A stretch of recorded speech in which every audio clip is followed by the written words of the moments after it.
So there's lots of times whenever I'm trying to think, okay, how are we going to start this? I'm trying to think. And she's acting like a nut.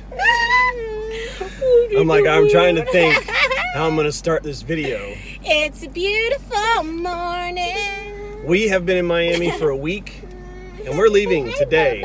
Today's the day when we are no longer heading south, but we are heading back north. Oh, let's show him Gabriel's shirt.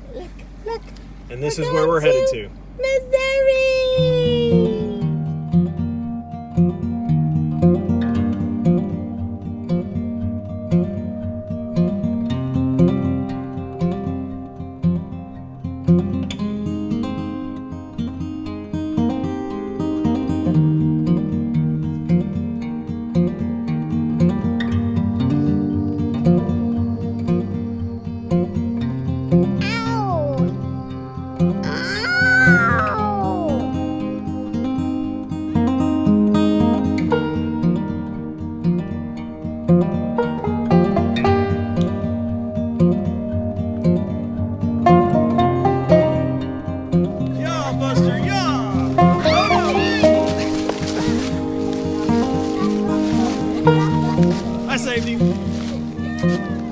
Okay, take 3.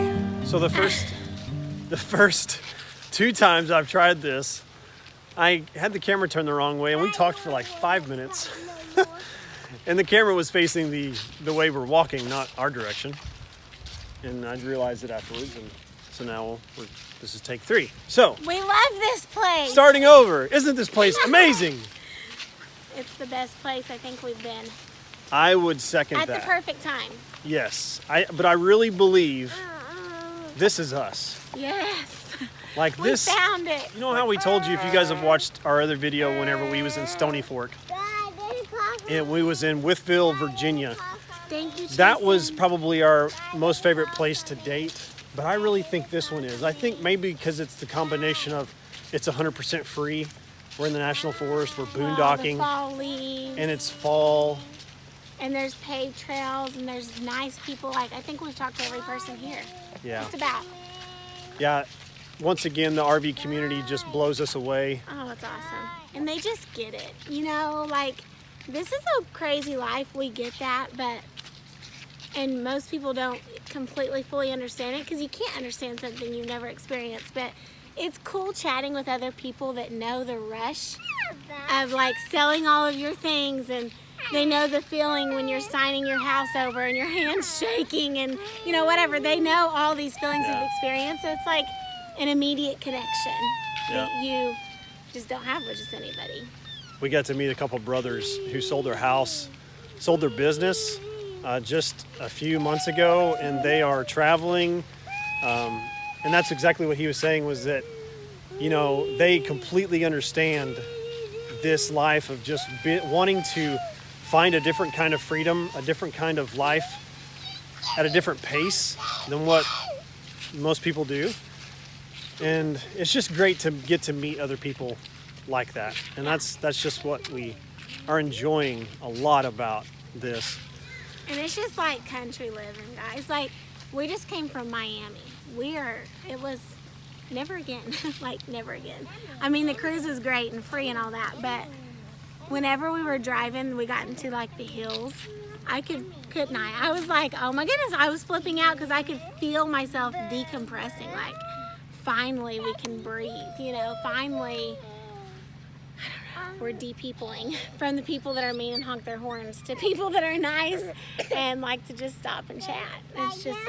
Well, this is like home. I mean, like when we get into the hills and the mountains, and the fields and the rivers and the streams, it feels like home, and it just kind of does our hearts good, our souls good. It made Michael homesick for the first time. It did. I was feeling this. Yes, I think Jason. If we keep walking, that will help, babe. I know that. Let's switch sides. Okay. So we have to take breaks all the time. You know, you think, oh, shooting videos and everything would be super simple. Just like, you know, living in a fifth wheel would be super simple with kids. Listen, it has its challenges. Oh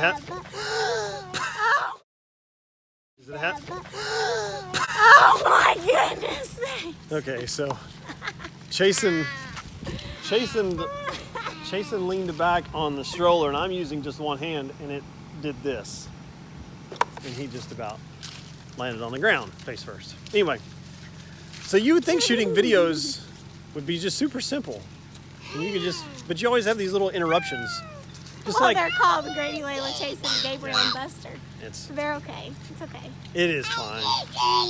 We are in Meriwether Lewis Campground, U.S. National Forest. It's free. There's no sewer. There's no electric. There is water, but it's a spigot, so you kind of have to, before you set up your site, you need to fill up your water tank. But like for all the ladies that are thinking, oh my goodness, that sounds terrible. Listen, it's great. You don't need, all of my cooking is by gas.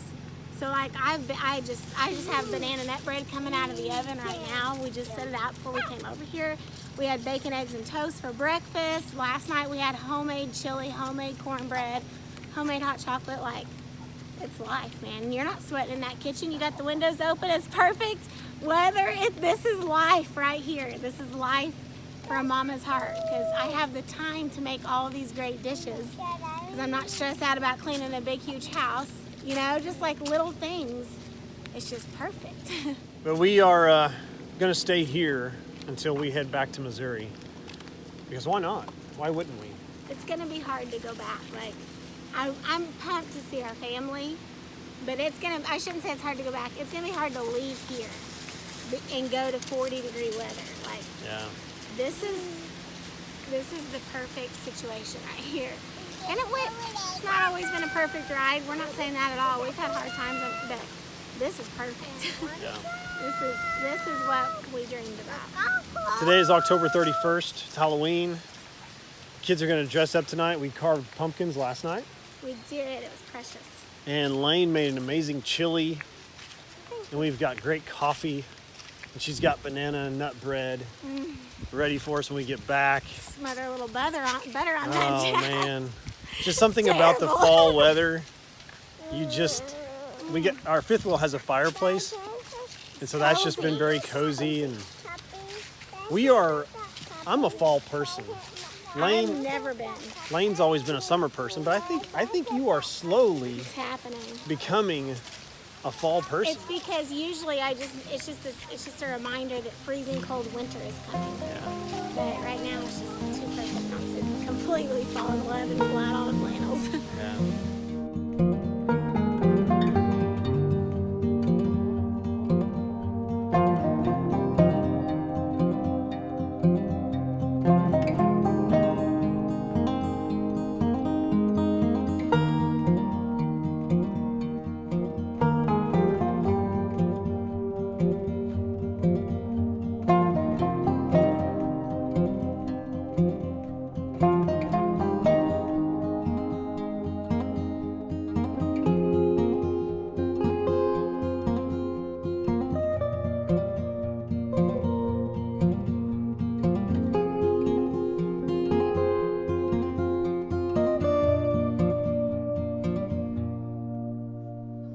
So happy, I just can't contain it. My body's like, whoa. It's true. Okay, so this is not the best representation because Lane brought me a piece. This is a kid's piece from earlier, but Lane brought me a piece that had butter on it, and it was just, But anyway, this is Lane's banana nut bread. Mm-hmm. Blueberry banana nut bread. Blueberry banana nut bread with pecans. And it was, I kind of like how Lane did that thing a while ago. I just love it. That's how I feel about this. So this is our campsite. We got hammocks put up right over there. There's the kids' pumpkins that they had made yesterday. And by the way, we are not that good of artists. We use stencils. Speak for yourself. But these are the best pumpkins we ever did as far as them looking artistic instead of looking like a butcher got after him. Most of our pumpkins look hideous. It's just a great spot. We love it. Absolutely love it. Do your thing one more time. So we're off to Halloween. Whoop whoop! Hey, look at me. Driving the truck. Oh, look at me. And this is probably not safe. But I'm only going about 3 miles an hour. It's 1 horsepower. So what are you supposed to be? A sheep? I really don't know. It's a goat. It's a goat. A goat? It's a bear. It's like a mix between a koala bear and a... We just know it's awesome. We don't know what you are. We know It's what obvious. You are. A horse is. I'm a horse, not a horse is. A horse is, yeah, no. So we're gonna go do some trick-or-treating. We got a Bigfoot, a Spider-Man, a tiger, and a pumpkin. So what is the Natchez Trace? Well, I had never heard of it until we came here, and I learned about it. There's all kinds of different monuments and different signs that will explain everything that there is to know about the Natchez Trace. Basically, what I can tell you is that it is a trail that's hundreds of years old that was primarily established from buffalo herds and Indian tribes. Then later on in the 1800s, this trail really became famous because of Meriwether Lewis, because this is the resting place. This is the place where he had mysteriously died.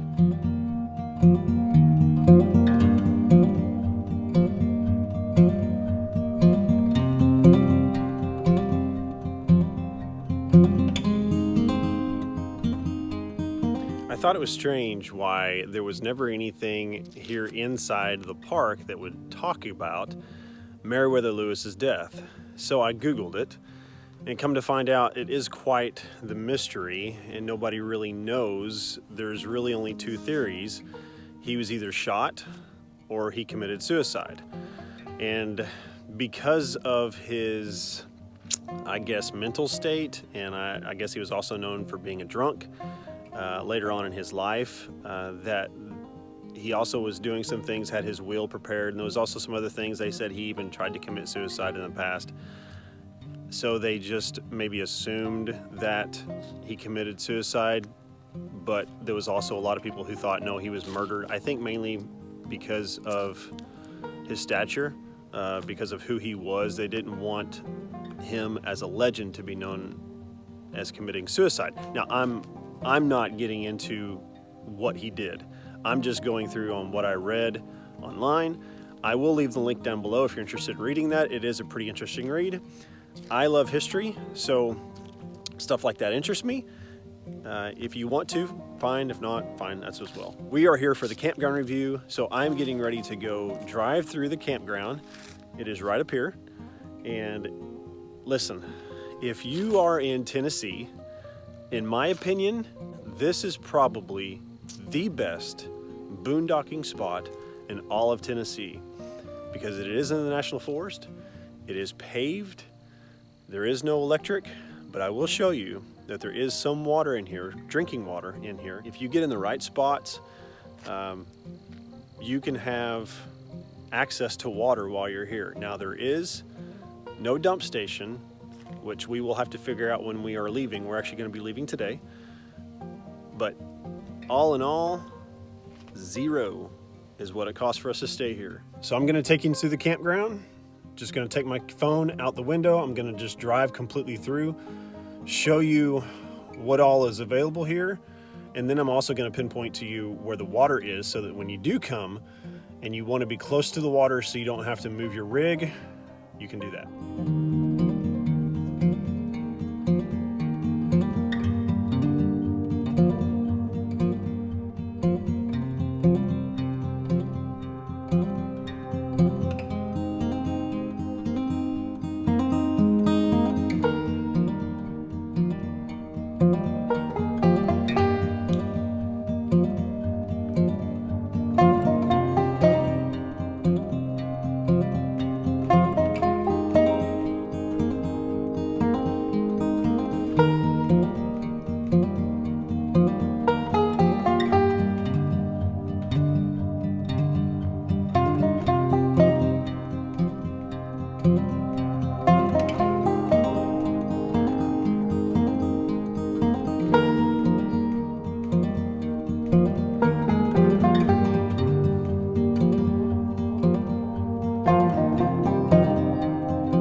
Okay, so I just pointed out to you the first water spigot, which is between site 14 and 15. Those are both pull-through sites, and you can see this guy has a very large rig. I'd be interested in seeing him try and get out later today. But it's between 14 and 15. That's the first water spigot, and I'm going to show you the other two more that are in this campground.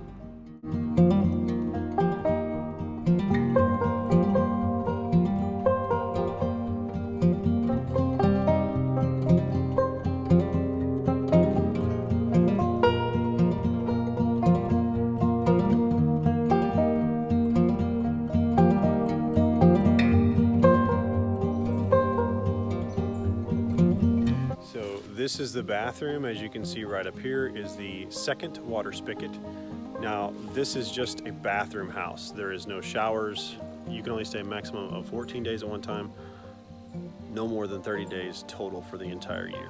So that is what we did whenever we came in.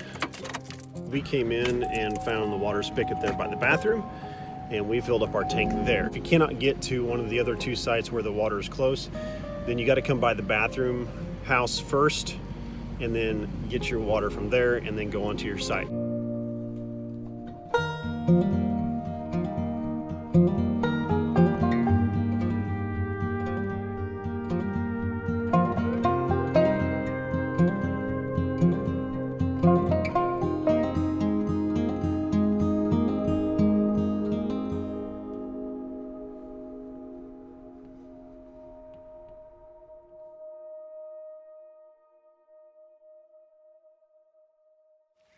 Well, here is our setup that we've had.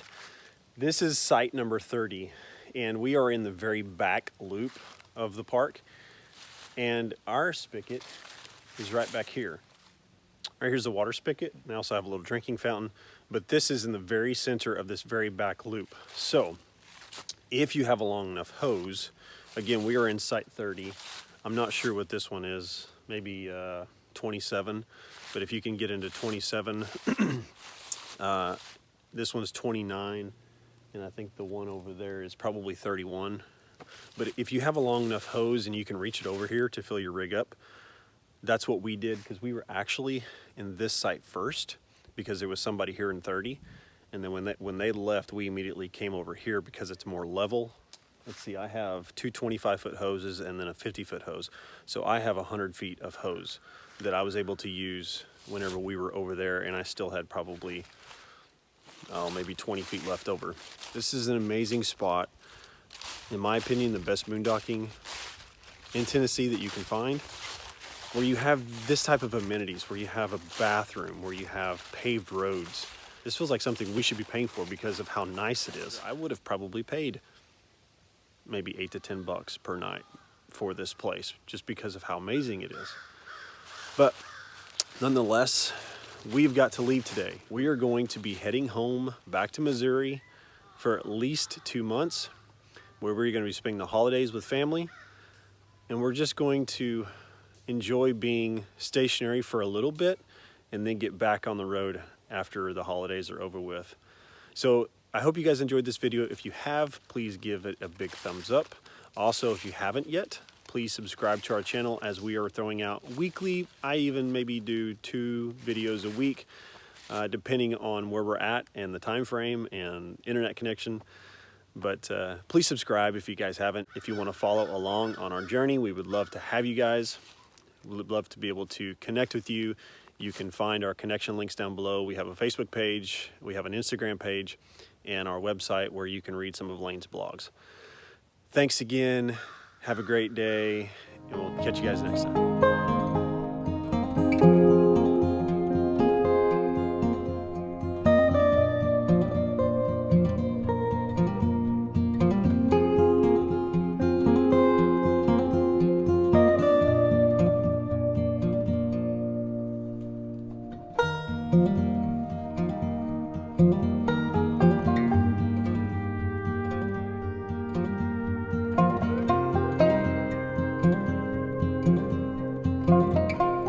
One last thing. I found a campground that has a dump station. They charged $15. So it was like less than 10 miles from Meriwether Lewis Campground. and it's Fall Hollow Campground. So anyway, just want to let you guys know that.